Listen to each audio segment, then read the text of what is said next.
Donc on va commencer une série de 2 messages. Aujourd'hui, ce sera un message, la semaine prochaine, on va en voir un autre. Et ça va être beaucoup relié au salut. Aujourd'hui, le titre du message, c'est « Que veut dire croire et quoi croire pour être sauvé ?» Donc ça pourrait être intitulé « Croire pour être sauvé », mais on va voir qu'est-ce que ça veut dire que croire et qu'est-ce qu'il faut croire pour être sauvé. Parce que c'est très important, parce que le mot « croire », il est beaucoup attaqué dans les milieux chrétiens, et notamment les faux prophètes qui pervertissent le mot « croire » en disant que tout le monde croit en Jésus. C'est faux, c'est ce qu'on va voir. Et qu'est-ce qu'il faut croire pour être sauvé aussi, c'est important, parce qu'il y a certaines choses qu'on doit croire si on veut être sauvé. Et le deuxième message, ça sera sur la foi sans les œuvres est morte, donc sur Jacques chapitre 2. Et je voulais faire en 2 messages parce que c'est important de définir ce que c'est que la foi et comment on est sauvé avant d'aller dans justement la foi sans les œuvres est morte et qu'est-ce que ça veut dire et comment on peut expliquer Jacques chapitre 2. Donc on va définir justement bibliquement ce que ça veut dire que croire aujourd'hui et on va voir qu'est-ce qu'on doit croire pour être sauvé. Et on pourrait se dire, nous, étant sauvés, on pourrait se dire oui, mais j'ai pas besoin de savoir parce que je sais déjà ce que c'est que croire parce que je suis sauvé. Donc si vous êtes sauvé, oui, vous savez ce que ça veut dire que croire. Mais les gens dehors qui ne sont pas sauvés, ils ne savent pas ce que ça veut dire. Ils ne savent pas ce que veut dire croire et ils ne savent pas en quoi ils doivent croire pour être sauvés. Et en plus, comme je l'ai dit, il y a beaucoup de faux prophètes et de faux chrétiens qui pervertissent le mot croire pour enseigner un salut par les œuvres. Ils vont par exemple vous dire, voilà, tout le monde croit en Jésus. Tous les gens qui se disent chrétiens, ils croient en Jésus. Mais c'est pas vrai, parce qu'on va voir que justement, qu'est-ce que ça veut dire que croire. Et on se rend compte qu'il y a beaucoup de gens qui se disent chrétiens, mais en fait, ils ne croient pas en Jésus. Ils n'ont pas mis leur confiance en Jésus pour les sauver. Donc c'est important en tant que chrétien qu'on rétablisse la vérité biblique à propos de ce mot, qu'on le défende en fait, tout simplement, afin que les gens puissent bien comprendre l'évangile. Et la semaine prochaine, donc on verra Jacques chapitre 2, et on verra la foi sans les œuvres est morte, qui est aussi un des chapitres les plus pervertis de la Bible, c'est bien Jacques chapitre 2. Et là aussi on va voir donc la notion de croire.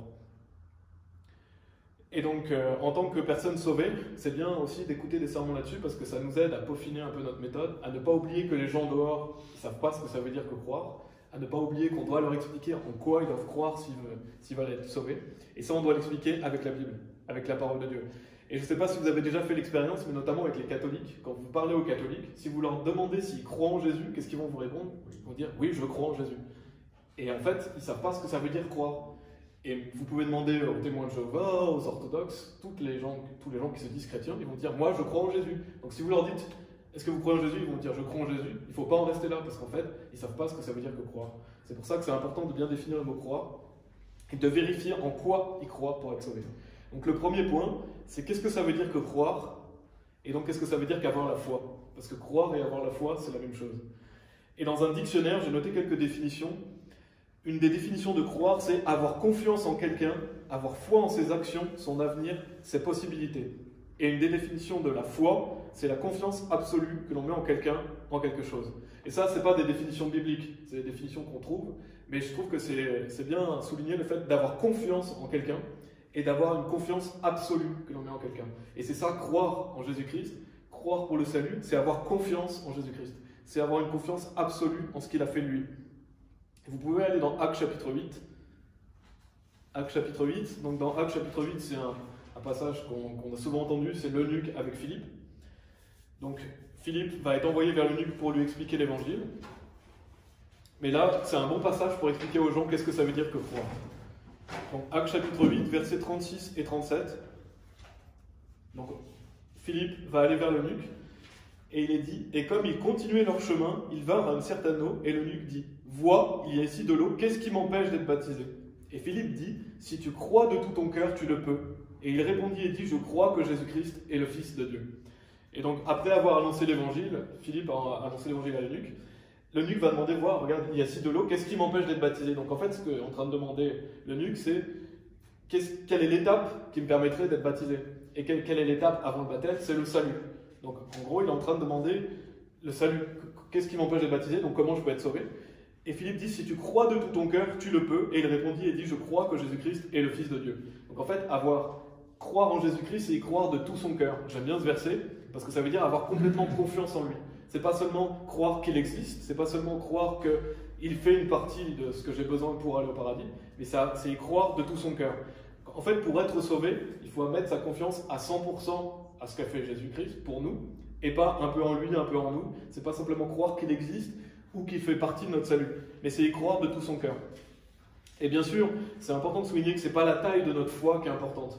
C'est pas la taille de votre foi qui est importante, c'est l'objet de votre foi, c'est Jésus-Christ. En fait, si vous mettez la foi que vous avez en lui, alors vous êtes sauvé. Ce n'est pas la taille de votre foi qui compte, c'est en qui vous croyez et en quoi vous croyez pour être sauvé.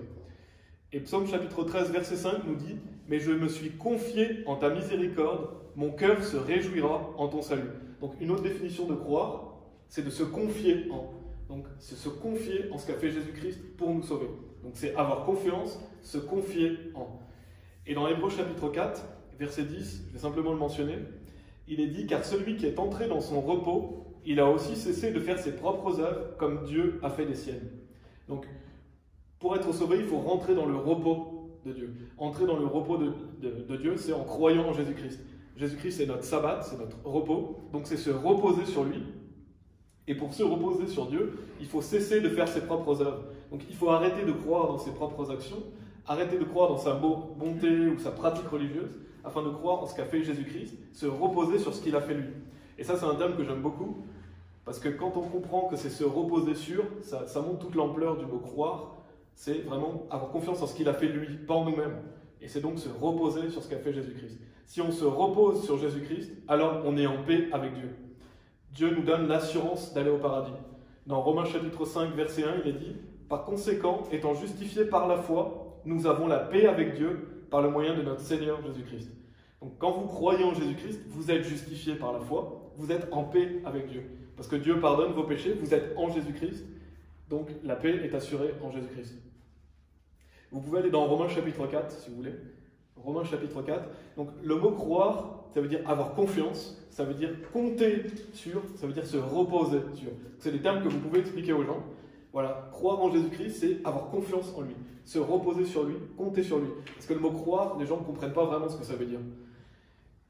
Et donc, c'est important de savoir, et vous le savez si vous êtes sauvé, mais de croire que Dieu existe, ça ne permet pas d'être sauvé. Si quelqu'un vous dit « moi je crois que Dieu existe », ça ne veut pas dire qu'il est sauvé. Parce que croire que Dieu existe ne sauve personne. C'est croire en Jésus-Christ qui sauve. Et on le verra dans Jacques chapitre 2. Mais souvent les faux chrétiens et les faux prophètes utilisent Jacques chapitre 2 verset 19 qui nous dit « Tu crois qu'il n'y a qu'un seul Dieu, tu fais bien, les diables aussi le croient et tremblent. » Et souvent ils vous montrent ce verset, ils disent « Regardez, croire, ça ne suffit pas pour être sauvé. » Donc ils interprètent ce verset en disant que ça parle du salut. Et ça ne parle pas du salut. Pourquoi? Parce que croire qu'il y a un seul Dieu, ça ne permet pas d'être sauvé. Donc on voit déjà que ce verset ne parle pas du salut. En plus, on l'étudiera plus en détail dans le prochain message, mais les diables ne peuvent pas être sauvés. Et donc ça ne parle absolument pas du salut, parce que croire suffit pour être sauvé. Donc là, quand il est dit « tu crois qu'il n'y a qu'un seul Dieu », ça ne permet pas d'être sauvé. Donc déjà, on comprend qu'il y a certaines personnes qui se disent croire en Dieu, mais ils ne sont pas sauvés parce qu'ils croient qu'il y a un seul Dieu, mais ils ne croient pas en Jésus-Christ. C'est d'avoir confiance en Jésus-Christ qui sauve, c'est de croire en ce qu'il a fait lui. Et donc, on y reviendra dans Jacques chapitre 2. Donc, dans Romains chapitre 4, si vous êtes dans Romains chapitre 4, on va aller au verset 20 à 22. Donc, ça parle d'Abraham. Il est dit, il ne vacilla pas quant à la promesse de Dieu par incrédulité, mais fut fort en foi, donnant gloire à Dieu, et étant pleinement persuadé que ce qu'il avait promis, il était aussi capable de l'exécuter, et par conséquent, cela lui fut imputé pour droiture. Donc, j'aime bien ce verset parce qu'il montre qu'Abraham, il était pleinement persuadé que ce que Dieu avait promis, il était aussi capable de l'exécuter. Donc en fait, croire en Jésus-Christ, c'est croire que ce que Dieu promet, il va le faire. Par exemple, si vous croyez en Jésus-Christ, vous avez confiance que Dieu vous pardonne vos péchés. Donc vous croyez que ce qu'il a promis, parce que Dieu vous promet le pardon des péchés en Jésus-Christ, et bien vous croyez qu'il est capable de l'exécuter. Donc si vous croyez en Jésus-Christ, ça veut dire que vous avez confiance dans ce qu'a fait Jésus-Christ, est suffisant pour recevoir la vie éternelle, parce que vous savez que Dieu va le faire. En fait, c'est croire dans les promesses de Dieu, c'est avoir confiance en ce qu'il a fait. Et un autre point important à souligner pour terminer ce premier point, c'est que quelqu'un qui met sa confiance en Jésus-Christ, c'est important de le dire aux gens s'ils vous le demandent, et même de s'en rappeler, c'est que le jour où vous avez mis votre confiance en Jésus-Christ, vous n'arrêterez jamais de croire en lui. Ça c'est important parce qu'il y a beaucoup de gens qui se disent chrétiens et qui disent voilà, si tu perds la foi, tu perds ton salut. Ou si tu arrêtes de croire, tu perds ton salut. Mais c'est un mensonge, parce que si vous croyez en Jésus-Christ, vous n'arrêterez jamais de croire en lui. Déjà, Jésus est l'auteur et le finisseur de notre foi, c'est ce que dit la Bible. Donc ce que Jésus commence, il le termine. Si vous dites que vous pouvez arrêter de croire en Jésus-Christ, ça veut dire que vous n'avez pas confiance que Jésus va finir ce qu'il a commencé. Et ça veut dire qu'en plus, vous n'avez pas confiance que vous êtes sauvé pour toujours. Non seulement ça, mais le jour où vous croyez en Jésus, la Bible dit que le Saint-Esprit vient vivre en vous. donc le Saint-Esprit de Dieu, vous en êtes scellés jusqu'au jour de la rédemption, c'est-à-dire qu'il vit en vous pour toujours. Et la Bible dit, l'Esprit lui-même rend témoignage avec notre esprit que nous sommes les enfants de Dieu. Donc si vous avez quelqu'un qui croit qu'on peut arrêter de croire, eh ben, donnez-lui ce verset parce que ça montre que l'Esprit Saint qui vit dans le croyant rend témoignage avec son esprit qu'il est un enfant de Dieu. Donc on sait qu'on est enfant de Dieu, on sait qu'on est sauvé. On ne peut pas arrêter de croire en Jésus-Christ parce que le Saint-Esprit vit en nous, parce qu'on est sauvé pour toujours. Alors qu'est-ce qu'on peut faire en tant que personne sauvée? On peut avoir des doutes, on peut faire naufrage quant à la foi, on peut avoir une petite foi, mais on n'arrête pas de croire. On ne peut pas arrêter de croire en Jésus-Christ une fois qu'on a cru en lui. Et ça, c'est la foi du salut. C'est-à-dire que le jour où vous croyez, vous êtes sauvé, vous aurez confiance en Jésus-Christ pour toujours, parce que le Saint-Esprit vit en vous. Et après, vous avez la foi de la vie chrétienne. La foi de la vie chrétienne, elle peut augmenter, elle peut diminuer, mais ce n'est pas cette foi qui vous sauve, vous avez déjà été sauvé. Et donc, vous n'arrêterez jamais de croire en Jésus-Christ une fois que vous avez cru en lui. Et j'ai déjà fait un message à ce sujet, si vous voulez l'écouter, justement, ça s'appelle « Jésus, l'auteur et finisseur de notre foi », qui prouve qu'il y a plein de passages bibliques qui montrent qu'on ne peut pas arrêter de croire en Jésus-Christ une fois qu'on a cru en lui. Donc croire en Jésus, c'était le premier point. Qu'est-ce que ça veut dire que croire? Qu'est-ce que ça veut dire qu'avoir la foi? Ça veut dire avoir confiance en ce qu'a fait Jésus pour nous. C'est compter sur lui, se reposer sur lui. C'est donc croire dans les promesses de Dieu. Et donc une fois que vous avez cru en Jésus-Christ, vous êtes sauvé, c'est suffisant. Maintenant, on va voir quoi croire pour être sauvé. Donc on a vu qu'est-ce que ça veut dire que croire, mais en quoi on doit croire pour être sauvé? Eh bien, il faut croire aux promesses de Dieu, à la puissance de Dieu. Et donc le premier point, c'est que pour être sauvé, il faut croire dans l'Évangile. L'Évangile, c'est la mort, l'ensevelissement et la résurrection de Jésus-Christ. On l'a mentionné tout à l'heure, mais on va aller dans 1 Corinthiens chapitre 15, si vous voulez. 1 Corinthiens chapitre 15, des versets 1 à 4. Donc si vous ne croyez pas dans l'Évangile, vous n'êtes pas sauvé. Parce que c'est croire en l'Évangile qui nous sauve. Croire dans la mort, l'ensevelissement et la résurrection de Jésus-Christ. Et ça paraît basique, mais vous verrez qu'il y a beaucoup de gens qui disent qu'ils croient en Jésus, mais ils ne croient pas dans l'Évangile. Et 1 Corinthiens chapitre 15, versets 1 à 4 nous dit « De plus, frères, je vous déclare l'Évangile que je vous ai prêché, lequel vous avez reçu, et dans lequel vous vous tenez, par lequel aussi vous êtes sauvés, si vous gardez en mémoire ce que je vous ai prêché, à moins que vous n'ayez cru en vain. Car je vous ai transmis avant tout cela ce que j'ai aussi reçu, comment Christ mourut pour nos péchés selon les Écritures, et qu'il a été enterré, et qu'il est ressuscité le troisième jour, selon les Écritures. » Donc Paul rappelle justement aux frères l'évangile qu'il leur a prêché, et il dit lequel vous avez reçu, donc on voit que ces gens sont sauvés, ils ont cru en Jésus-Christ, et dans lequel vous vous tenez, parce qu'une personne qui est sauvée se tiendra toujours dans l'évangile, parce qu'il est sauvé pour toujours, il n'arrêtera jamais de croire dans l'évangile, par lequel aussi vous êtes sauvés, donc on voit que l'évangile est ce qui nous permet d'être sauvés, et après il va dire même si vous gardez en mémoire ce que je vous ai prêché, à moins que vous n'ayez cru en vain. Parce que si vous avez cru en vain, vous n'êtes pas sauvés, bien sûr. Ça, c'est des personnes qui n'ont pas cru en Jésus-Christ. Et on le voit après parce qu'il parle de la résurrection. Il dit qu'il y a des gens qui, parmi eux, disent qu'il n'y a pas de résurrection. Et Paul dit, s'il n'y a pas de résurrection, vous n'êtes pas sauvés. Parce que votre foi est vaine, vous êtes encore dans vos péchés. Donc il dit peut-être que vous avez cru en vain, c'est-à-dire que vous n'y avez pas cru. Parce que si vous n'y avez pas cru, vous n'êtes pas sauvés. Et donc on voit, il dit l'évangile, c'est quoi? C'est Christ mourut pour nos péchés, selon les Écritures, et qu'il a été enterré, donc enseveli, et qu'il est ressuscité le troisième jour, selon les Écritures. Donc il faut croire ça pour être sauvé. Il faut croire que Jésus-Christ est mort pour nos péchés, qu'il a été enseveli, et qu'il est revenu à la vie. Et bien sûr, il faut croire dans le vrai Jésus. Quand on dit il faut croire dans l'évangile, il faut croire dans le Jésus de la Bible, c'est-à-dire Dieu qui s'est fait homme, c'est-à-dire il faut croire à la divinité de Jésus-Christ, et le fait qu'il est le Fils de Dieu. La Bible dit que Dieu fut manifesté dans la chair. Il est aussi dit dans Jean chapitre 1, verset 1, « Au commencement était la parole, et la parole était avec Dieu, et la parole était Dieu. » Donc Jésus-Christ est de toute éternité, il est Dieu. Bien sûr, on a la Trinité. Donc 1 Jean 5, 7 qui nous dit « Car il y en a trois qui attestent dans le ciel, le Père, la parole et l'Esprit Saint, et ces trois-là sont un. » Donc on a trois personnes, un seul Dieu. Et ça paraît tout basique, hein, mais quand vous comprenez qui est vraiment Jésus-Christ, quand vous parlez de la Trinité, la divinité de Jésus, vous vous rendez compte qu'il y a plein de gens qui disent qu'ils croient en Jésus, qui ne sont pas sauvés. Pourquoi? Par exemple, vous avez les témoins de Jéhovah, qui ne croient pas dans la divinité de Jésus-Christ, les Mormons, qui ne croient pas non plus, et vous avez les modalistes aussi, qui croient que Dieu est une seule personne, alors que Dieu est trois personnes. Donc quand vous comprenez qu'il faut croire dans l'Évangile et croire dans le vrai Jésus, vous comprenez déjà qu'il y a des gens qui se disent chrétiens, qui ne croient pas en Jésus, ceux que je viens de mentionner notamment. Parce qu'ils refusent la divinité de Jésus, ou alors ils refusent la Trinité. Et donc, ils ne sont pas sauvés. Il faut croire dans le Dieu de la Bible pour être sauvé. Ça, c'est le premier point, il faut croire l'évangile. Quand vous comprenez ce qu'est l'évangile et qui est Jésus-Christ, vous comprenez qu'il y a beaucoup de gens qui disent croire en Jésus qui ne sont pas sauvés. Et donc, il faut croire au vrai Jésus-Christ.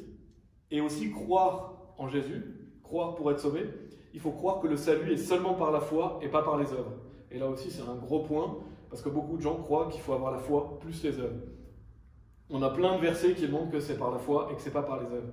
Notamment Jean chapitre 1, verset 12, qui nous dit « Mais à tous ceux qui l'ont reçu, à eux il a donné le pouvoir de devenir les fils de Dieu, c'est-à-dire à ceux qui croient en son nom. » Donc pour devenir enfant de Dieu, c'est en croyant en Jésus-Christ. On a Jean 3, 15, 16 qui nous dit « Afin que quiconque croit en lui ne périsse pas, mais ait la vie éternelle. Car Dieu a tant aimé le monde qu'il a donné son seul Fils engendré, afin que quiconque croit en lui ne périsse pas, mais ait la vie éternelle. » Donc encore le fait de croire. Et il y en a beaucoup comme ça, Jean chapitre 3, verset 36, « Celui qui croit au Fils a la vie éternelle, et celui qui ne croit pas le Fils ne verra pas la vie, mais le courroux de Dieu demeure sur lui. » On pourrait vraiment en citer tellement. Il y a « Crois au Seigneur Jésus-Christ et tu seras sauvé ». Jésus lui dit « Je suis la résurrection et la vie, celui qui croit en moi, bien qu'il soit mort, cependant il vivra, et quiconque vit et croit en moi ne mourra jamais. Crois-tu cela ?» Et en fait, je vous donne beaucoup de versets comme ça pour que vous compreniez que c'est par la foi et que ce n'est pas par les œuvres. Donc on est sauvé seulement par la foi, la Bible le répète sans arrêt.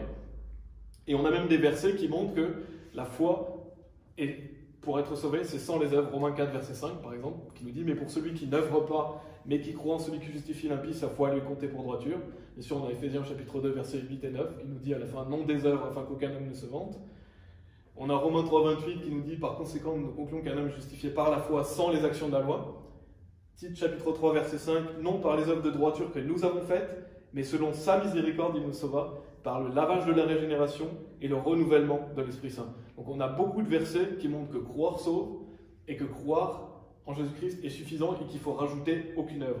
Et je vous les donne tous, parce qu'il y a peut-être des gens qui écoutent qui ne sont pas sauvés et qui se posent peut-être des questions. Et aussi pour se rappeler, nous, quelle verset on doit donner aux personnes en fonction de ce qui manque afin qu'ils soient sauvés. Et donc tous les faux prophètes qui disent que croire ne suffit pas pour être sauvé pervertissent la Bible et ils mentent et trompent les personnes qui les écoutent. Et ça, on va y revenir dans le deuxième message. Donc, la première partie, quoi croire pour être sauvé, il faut croire dans l'évangile, au vrai Jésus-Christ. Ensuite, il faut croire que c'est par la foi sans les œuvres, que vous n'avez rien à rajouter, mais seulement croire en ce que Jésus a fait. Et donc, quand on comprend ça, encore une fois, dans ce deuxième point, quand on comprend que c'est par la foi sans les œuvres, eh ben, on comprend qu'il y a encore beaucoup de gens qui se disent chrétiens qui ne sont pas sauvés. Par exemple, qui? Les catholiques. Parce que les catholiques disent que croire ne suffit pas. Ils disent oui, moi je crois en Jésus-Christ, mais ils disent que croire ne suffit pas pour être sauvé, qu'il faut aussi faire des bonnes actions, qu'il faut aussi être une bonne personne, se faire baptiser, aller à la messe, etc. Non seulement eux, mais il y a beaucoup de protestants aussi qui disent que voilà, croire ne suffit pas.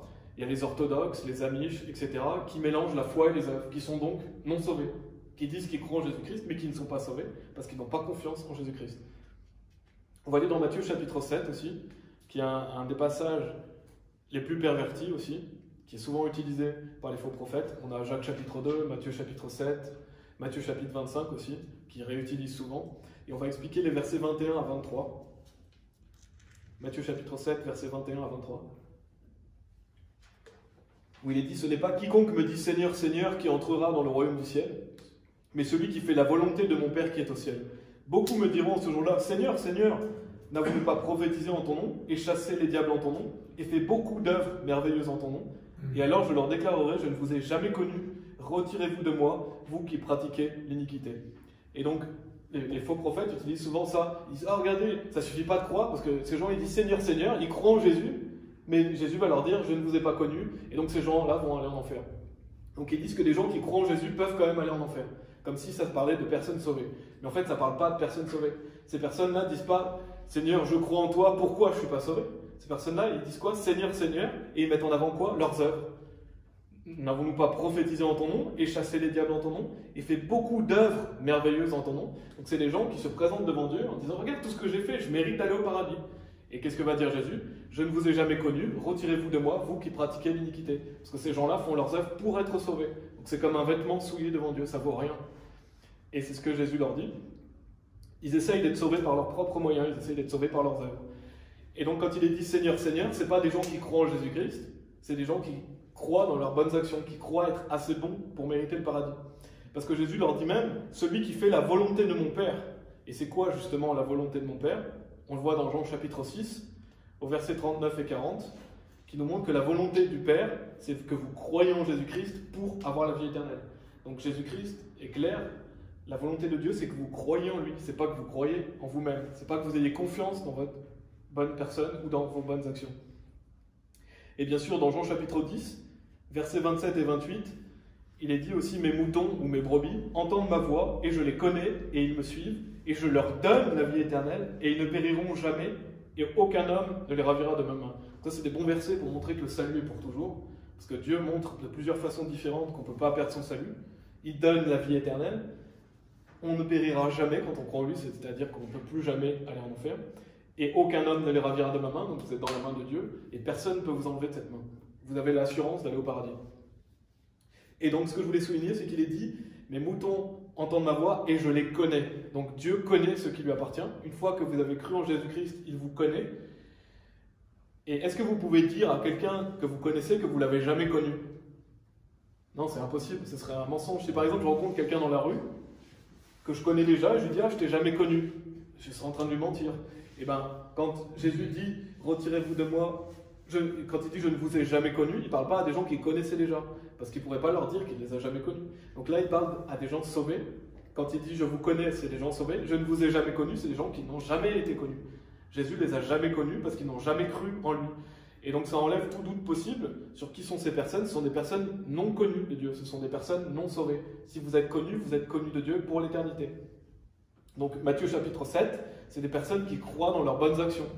Beaucoup de gens ne comprennent pas ce passage, mais c'est des gens qui ne croient pas en Jésus-Christ. Et donc, ça c'était le deuxième point. Quoi croire pour être sauvé? Il faut croire dans le vrai évangile et dans le vrai Jésus-Christ. Il faut croire que le salut est par la foi sans les œuvres, que le salut est totalement gratuit. Et le troisième point, qui est très important aussi, et qui va montrer qu'il y a beaucoup de gens qui se disent chrétiens, qui ne sont pas sauvés, c'est que le salut est pour toujours. Que le salut ne peut pas se perdre. Parce que si quelqu'un croit perdre le salut, il n'est pas sauvé. Ce n'est pas une petite différence doctrinale en vous disant, voilà, lui, simplement, il croit peut-être qu'il peut perdre son salut. Non, cette personne, elle n'est pas sauvée. Si quelqu'un vous dit qu'il peut perdre son salut, il n'est pas sauvé, parce qu'il n'a pas confiance en ce qu'a fait Jésus-Christ. Alors vous avez des gens qui ont peut-être un doute, qui se disent, ah, moi je doute que vraiment je sois sauvé. Là, c'est différent, il faut clarifier avec eux. Peut-être qu'ils sont déjà sauvés et simplement ils doutent. Mais quelqu'un qui est sauvé, il le sait qu'il est sauvé. Il ne doutera pas, il ne va pas vous dire qu'il peut perdre son salut. Si quelqu'un vous dit, je peux perdre mon salut, c'est qu'il n'est pas sauvé. C'est évident. Parce que quand on est sauvé, on le sait. Quelqu'un qui est sauvé et qui le sait, il vous dira, ah, je sais que je suis sauvé, mais alors je ne fais pas ceci, je ne fais pas cela. Je sais que je ne suis pas agréable à Dieu, mais il sait quand même qu'il est sauvé. Comme on l'a vu, le Saint-Esprit témoigne à son esprit qu'il est un enfant de Dieu. Il n'arrêtera jamais de croire en Jésus. Il ne peut pas perdre son salut. Donc n'importe quelle personne qui croit perdre son salut n'est pas sauvée. Et ça, c'est très important, parce que souvent, on l'oublie. Même quand on témoigne aux gens, on s'arrête à, voilà, il faut croire en Jésus, voilà, Dieu vous sauve, etc. Si vous ne donnez pas à la troisième partie, les gens ne comprennent pas l'évangile au complet. Et vous pouvez aller dans 1 Jean chapitre 5. 1 Jean chapitre 5 qui est justement un passage clair qui montre que les personnes qui ne croient pas, que les personnes qui croient perdre leur salut ne sont pas sauvées. Ça, c'est un bon passage qui montre cela. C'est 1 Jean chapitre 5, versets 10 à 13. Il montre vraiment que voilà, quelqu'un qui ne croit pas être sauvé pour toujours n'est pas sauvé. Et c'est des versets clairs sur le salut. 1 Jean chapitre 5, versets 10 à 13, où il est dit « Celui qui croit au Fils de Dieu a le témoignage en lui-même. Celui qui ne croit pas Dieu a fait de lui un menteur parce qu'il ne croit pas l'attestation que Dieu a donnée de son Fils. Et ceci est l'attestation que Dieu nous a donné la vie éternelle, et cette vie est dans son Fils. Celui qui a le Fils a la vie, et celui qui n'a pas le Fils de Dieu n'a pas la vie. Ces choses, les ai écrites à vous qui croyez au nom du Fils de Dieu, afin que vous puissiez savoir que vous avez la vie éternelle, et afin que vous puissiez croire au nom du Fils de Dieu. » Donc le verset 13 aussi montre qu'on peut savoir qu'on est sûr d'aller au paradis. Il y a des gens qui vont vous faire croire que c'est orgueilleux de croire que vous êtes sûr d'aller au paradis. C'est pas du tout orgueilleux. Parce que vous savez que vous allez au paradis, c'est pas grâce à vous, c'est grâce à ce qu'a fait Jésus. Donc vous savez que vous avez la vie éternelle. Donc c'est une certitude, on peut être certain d'aller au paradis, parce que Dieu le dit dans la Bible. Et donc ce que je veux souligner, il est dit, celui qui ne croit pas Dieu a fait de lui un menteur, parce qu'il ne croit pas l'attestation que Dieu a donnée son Fils. Et justement on voit au verset suivant, quelle est cette attestation? C'est que Dieu nous a donné la vie éternelle. Donc l'attestation de Dieu, c'est qu'il nous sauve pour toujours. C'est que Dieu nous donne la vie éternelle. Il n'est pas dit que Dieu nous a donné la vie temporaire. Non, il est dit que Dieu nous a donné la vie éternelle. Ça montre que quelqu'un qui ne croit pas que Dieu nous sauve pour toujours fait de lui un menteur. Donc il ne croit pas à l'attestation que Dieu a donnée de son Fils. Donc il n'est pas sauvé. On voit vraiment dans ces versets que quelqu'un qui croit perdre son salut n'est pas sauvé. Parce que quand Dieu nous donne la vie éternelle, c'est une vie pour toujours. Éternel, je ne sais pas si vous savez ce que ça veut dire, mais ça veut dire sans fin, ça veut dire pour toujours, ça veut dire pour l'éternité. Et même dans un dictionnaire classique, il est dit, à propos du mot éternel, qui est sans fin, d'une durée indéfinie, qui ne cessera d'exister. Donc si vous avez une vie qui ne s'arrête jamais, est-ce qu'elle peut s'arrêter? Non. Donc si une personne croit perdre son salut, il croit qu'il a une vie temporaire. Il ne croit pas qu'il va vivre éternellement auprès de Dieu. Donc il n'a pas l'assurance du salut, il n'est pas sauvé. Donc ça c'est très important, parce que si quelqu'un dit qu'il perd son salut, il n'est pas sauvé, donc il faut lui expliquer avec des versets de la Bible comment il peut être sauvé et que le salut est pour toujours. Et ce n'est pas une petite différence doctrinale, comme je vous ai dit, c'est une hérésie de damnation. Quelqu'un qui croit perdre son salut va aller en enfer. Donc c'est pour ça qu'il faut reprendre la personne, bien lui expliquer. Et c'est quelque chose qui est beaucoup attaqué parmi les chrétiens. Il y a beaucoup de gens qui disent qu'on peut perdre son salut. Il y a même des gens qui vous empêchent de parler pour vous expliquer aux autres qu'on ne peut pas perdre son salut. Et ça c'est très grave. On va aller dans Hébreux chapitre 9 aussi. Hébreux chapitre 9, pour montrer que quand on croit en Jésus-Christ, c'est qu'on a confiance en lui pour nous sauver. Et quand on a confiance en lui, on a confiance que Dieu nous sauve éternellement, que sa rédemption est éternelle. C'est une rédemption éternelle que Dieu nous donne, pas une rédemption partielle. Dans Hébreux chapitre 9, versets 11 et 12, il est dit « Mais Christ étant venu en tant que grand prêtre des bonnes choses à venir, par un plus grand et plus parfait tabernacle, non fait par des mains, c'est-à-dire non de cet édifice, ni par le sang des chèvres et des veaux, mais par son propre sang, il est entré une seule fois dans le Saint-Lieu, ayant obtenu la rédemption éternelle pour nous. » Donc Jésus-Christ est mort une fois pour nos péchés, et il obtient quoi? La rédemption éternelle pour nous. Ce n'est pas la rédemption temporaire. Vous n'avez pas « Ah, je te pardonne de tes péchés pour tant de jours. » Non, c'est « Je te pardonne de tes péchés pour toujours. » C'est une rédemption éternelle. Ça veut dire que le jour où vous croyez en Jésus, vos péchés futurs sont aussi pardonnés. Dieu efface tous vos péchés. Et il y a un autre point aussi qui est important à souligner, c'est que Jésus est la vie éternelle. Jésus lui-même est la vie éternelle. C'est ce que dit la Bible dans 1 Jean chapitre 5, verset 20, où il est dit « Et nous savons que le Fils de Dieu est venu et nous a donné une compréhension afin que nous puissions connaître celui qui est vrai. Et nous sommes en celui qui est vrai, à savoir en son Fils Jésus-Christ. C'est lui le vrai Dieu et la vie éternelle. » Jésus-Christ est le vrai Dieu, il est la vie éternelle. Donc en fait, quelqu'un qui vous dit « Voilà, moi je peux perdre mon salut », qu'est-ce qu'il est en train de dire? Il est en train de refuser Jésus. Il refuse la vie éternelle, donc en fait, il n'a jamais accepté Jésus-Christ. Parce que quand on accepte Jésus-Christ, on accepte la vie éternelle. Jésus lui-même est la vie éternelle, en fait. Donc quand vous croyez en Jésus, vous croyez qu'il vous sauve pour toujours, parce qu'il est lui-même la vie éternelle. Et bien sûr, je l'ai mentionné tout à l'heure, mais Jean chapitre 1, verset 26 nous dit... j'ai perdu le verset, je vais dire 25-26... Jésus lui dit, je suis la résurrection et la vie, celui qui croit en moi, bien qu'il soit mort, cependant il vivra. Voilà, et quiconque vit et croit en moi ne mourra jamais. Crois-tu cela? Donc si vous croyez en Jésus-Christ, vous ne mourrez jamais. Vous n'irez plus jamais en enfer. Vous avez la vie éternelle. Parce que Jésus lui-même est la vie éternelle. Donc en croyant en Jésus-Christ, on accepte Jésus, on accepte la vie éternelle. Quelqu'un qui croit perdre son salut, il n'a pas accepté Jésus-Christ. Il n'a pas cru en Jésus-Christ. Et ça, c'est très important.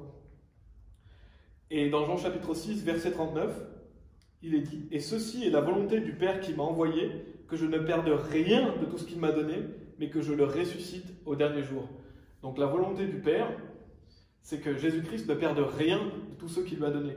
Donc si vous dites que vous pouvez perdre votre salut, vous croyez que Jésus-Christ va perdre de ce que Dieu lui a donné. Et donc vous faites de lui un menteur. En fait, vous blasphémez Dieu en disant qu'on peut perdre le salut. Parce que vous dites que Jésus-Christ va perdre ce que le Père lui a donné. Or, Jésus-Christ ne va pas les perdre, c'est ce qui est dit, que je ne perde rien de tout ce qu'il m'a donné, mais que je le ressuscite au dernier jour. Quand on croit en Jésus-Christ, on a l'assurance qu'on va être ressuscité un jour. On va aller dans 2 Timothée chapitre 2 aussi. J'en ai encore quelques minutes, on a bientôt fini. 2 Timothée chapitre 2. Là, c'est important, je souligne beaucoup le fait que si vous croyez perdre votre salut, vous n'êtes pas sauvé, que le salut est pour toujours. Notamment pour les personnes qui pourraient écouter et qui croient perdre leur salut, qui comprennent qu'ils ne sont pas sauvés, qu'ils ont besoin de mettre toute leur confiance en Jésus-Christ afin d'être sauvés. Dans 2 Timothée chapitre 2, versets 11 à 13, il est dit « C'est un propos fidèle, car si nous sommes morts avec lui, nous vivrons aussi avec lui. Si nous souffrons, nous régnerons aussi avec lui. Si nous le renions, il nous reniera aussi. Si nous ne croyons pas, il demeure cependant fidèle, il ne peut se renier lui-même. Donc il y a beaucoup à dire sur ces versets, mais je vais y aller rapidement. Mais quand il est dit déjà, si nous souffrons, nous régnerons aussi avec lui, ça veut dire que si vous voulez régner avec Christ, il faut souffrir avec lui. Là, ça parle de la vie chrétienne, ça ne parle pas du salut. Le salut, il est gratuit, vous croyez, vous êtes sauvés. Si vous voulez régner avec lui, donc si vous voulez avoir de l'autorité dans son royaume, il faut souffrir avec lui, c'est ce que dit la Bible. Si nous le renions, il nous reniera aussi. Là, ça parle d'être renié sur la terre, d'être renié en tant que disciple. Parce que quand vous êtes sauvé, vous n'êtes pas forcément un disciple. Pour être un disciple, il faut suivre Jésus-Christ. Et ça, il y a peu de gens sauvés qui le font. Mais si justement vous reniez Christ, par exemple, si vous reniez Christ devant vos amis, ou si vous le reniez par peur, alors il vous reniera, c'est-à-dire qu'il vous renie en tant que disciple. Comme Pierre avait renié Christ, il a été renié en tant que disciple. Mais après, il s'est repris. Parce que un chrétien a la possibilité de se reprendre et justement de suivre Jésus-Christ. Ça, c'est la vie chrétienne. Si nous ne croyons pas, il demeure cependant fidèle, il ne peut se renier lui-même. Donc là, si nous ne croyons pas, ça veut dire si nous avons des doutes, si nous n'avons pas notre confiance dans Jésus, par exemple, pendant les tribulations, pendant les persécutions. Parce que 2 Timothée chapitre 2, ça parle beaucoup justement des persécutions, ça parle beaucoup d'être persécuté en tant que chrétien. Donc si nous ne croyons pas, ça veut dire, voilà, si je n'ai pas confiance que Dieu va m'aider dans ces persécutions, eh ben, il demeure cependant fidèle, il ne peut se renier lui-même. Donc c'est un verset qui montre clairement que Dieu restera toujours fidèle. Donc on ne peut pas perdre son salut. Parce que avoir confiance en Jésus-Christ, c'est avoir confiance que Dieu est fidèle. Si vous dites que vous pouvez perdre votre salut, vous croyez que Dieu est infidèle. Donc vous faites de lui un menteur. Non, il faut croire que Dieu est fidèle. Parce que ce n'est pas à nous d'être fidèles à Dieu pour être sauvés, mais c'est de croire dans la fidélité de Dieu qui nous sauve. Et il dit, il ne peut se renier lui-même, déjà parce que vous avez l'Esprit Saint en vous, que l'Esprit Saint vit en vous, donc Dieu ne peut pas se renier lui-même. L'Esprit Saint vit en vous, donc vous avez l'assurance d'être sauvés parce que Dieu ne peut se renier lui-même. Et aussi parce que Dieu ne peut pas mentir. Dieu ne va pas mentir. Donc Dieu est fidèle, le salut est pour toujours. Et donc quand on comprend que le salut est pour toujours, et que si on ne croit pas en ça, on n'est pas sauvé, ben on comprend qu'il y a encore beaucoup de gens qui se disent chrétiens qui ne sont pas sauvés. Par exemple, qui? Les pentecôtistes, qui croient perdre leur salut, les charismatiques. Vous avez aussi beaucoup de chrétiens évangéliques qui croient perdre leur salut. Ben, ces gens-là ne sont pas sauvés. Et ça, c'est malheureux, mais ils n'ont pas confiance en Jésus-Christ. Donc, à travers ce message, justement, que signifie croire? Donc, on a vu que signifie croire, c'est avoir confiance en Jésus, c'est mettre toute sa confiance en lui pour être sauvé, pas dans ses bonnes actions. Et en comprenant en quoi on doit croire, eh ben, on comprend qu'il n'y a pas beaucoup de gens, malheureusement, qui croient en Jésus. Justement, les faux prophètes vous font croire que tout le monde croit en Jésus. Ils vous disent, oui, les catholiques, ils croient en Jésus, les pentecôtistes, ils croient en Jésus-Christ, les orthodoxes, tout le monde croit en Jésus. Donc, ça ne suffit pas de croire, il faut aussi faire des bonnes actions, parce que sinon, ce serait trop simple, tout le monde serait sauvé. Mais en fait, la plupart des gens ne croient pas en Jésus, parce qu'ils n'ont pas mis leur confiance en ce qu'a fait Jésus pour les sauver. Ou alors, ils croient dans un faux Jésus, ou ils croient qu'il faut rajouter des œuvres, ou ils croient perdre leur salut. Donc, ils n'ont pas compris ce que ça veut dire que croire. Et dans Matthieu chapitre 7, au verset 13 et 14, justement, on a des personnes qui vont demander à Jésus, est-ce que beaucoup vont être sauvés? Et Jésus-Christ va dire, entrez par la porte étroite, car large est la porte et spacieux est le chemin qui conduit à la destruction, et il y en a beaucoup qui entrent par là. Parce qu'étroite est la porte, et resserré est le chemin qui mène à la vie, et il y en a peu qui le trouvent. Donc la porte étroite, le chemin resserré, c'est donc la foi seule en Jésus-Christ. Si vous croyez en Jésus-Christ, vous rentrez en Jésus-Christ, vous êtes dans son repos, vous êtes sauvés, vous avez la vie éternelle. Et la porte large, le chemin spacieux, c'est le salut par les œuvres. C'est les gens qui croient perdre leur salut, c'est les gens qui croient dans un faux Jésus, ou alors les gens qui ne se disent même pas chrétiens, qui ne sont pas sauvés. Et ces gens-là devraient avoir peur d'aller en enfer. Parce que si vous croyez dans vos œuvres, si vous croyez perdre votre salut, vous allez aller en enfer. C'est une certitude, Dieu le dit dans sa parole. Donc vous devriez craindre d'aller en enfer, arrêtez de croire dans vous-même et mettre votre confiance dans ce qu'a fait Jésus. C'est le seul moyen d'être sauvé. Et par exemple, on a l'Église catholique, parce que l'Église catholique, souvent on entend dire qu'ils disent que voilà, le seul moyen d'être sauvé, c'est par l'Église catholique. Il n'y a pas de salut en dehors de l'Église catholique, c'est ce qu'ils disent. En fait, il n'y a pas de salut dans l'Église catholique, ça c'est la vérité, mais eux disent qu'il n'y a pas de salut en dehors de l'Église catholique. Et je ne sais pas si vous savez combien sont les catholiques dans le monde, mais ils sont 1,3 milliard. C'est énorme. 1,3 milliard, ça doit être une personne sur 6, à peu près, qui est catholique dans le monde. Donc s'il y avait 1,3 milliard de catholiques qui vont au paradis, parce qu'ils disent qu'il n'y a pas de salut en dehors de l'Église catholique, donc si vous êtes dans l'Église catholique, vous allez aller au paradis, ça voudrait dire qu'il y a déjà une personne sur 6 qui va au paradis.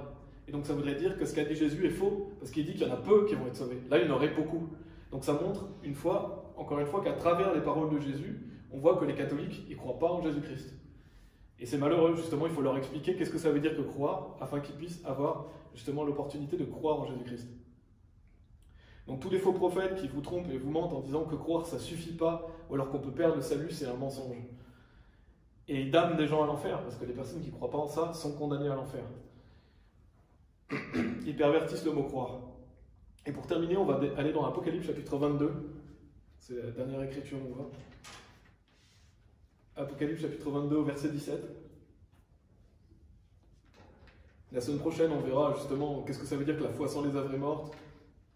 Et aussi plusieurs versets de Jacques chapitre 2. Aujourd'hui, on a vraiment défini ce que c'est que la foi et en quoi on doit croire pour être sauvé.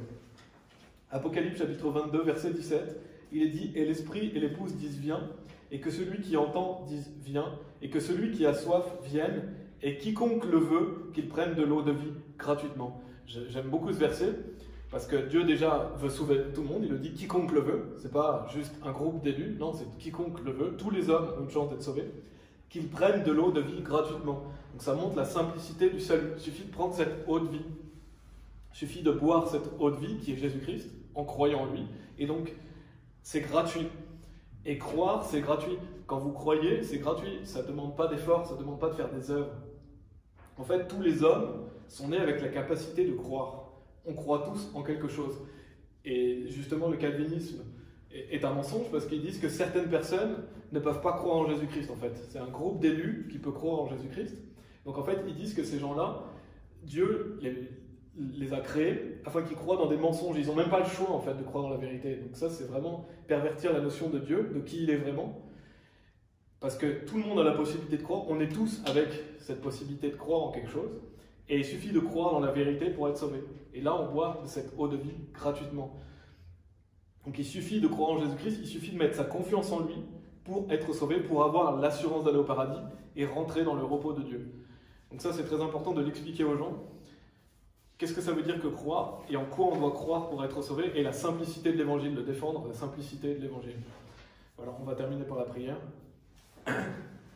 Merci Seigneur parce que dans ta parole tu mets les choses au clair, tu nous aides déjà nous et puis tu aides aussi les personnes qui écoutent à bien comprendre les choses. Tu es un Dieu d'ordre, tu n'es pas un Dieu de désordre. Les faux prophètes font croire que c'est compliqué d'être sauvé, qu'il faut faire tout un tas d'œuvres, alors que l'on peut perdre son salut, qu'on doit toujours être dans la crainte d'aller en enfer, mais c'est pas vrai. Tu nous sauves éternellement, il suffit de croire en ce qu'a fait Jésus-Christ pour nous pour être sauvés. En fait, l'évangile est très simple, il suffit de boire de l'eau de vie gratuitement. Voilà, si une personne écoute ce message et n'est pas sauvée, je prie pour qu'elle soit sauvée, qu'elle mette sa confiance en toi, et qu'elle ait l'assurance d'aller au paradis, parce que Seigneur, tu prends plaisir au fait qu'on sache qu'on est sauvé. Ainsi, on peut te louer toute notre vie en sachant qu'on va te revoir un jour. Et tu es bon, et justement, le fait que tu nous donnes la vie éternelle montre ta bonté. Si on croit perdre son salut, c'est un faux évangile qui blasphème ton nom. Merci Seigneur, et nous prions au nom de Jésus-Christ. Amen.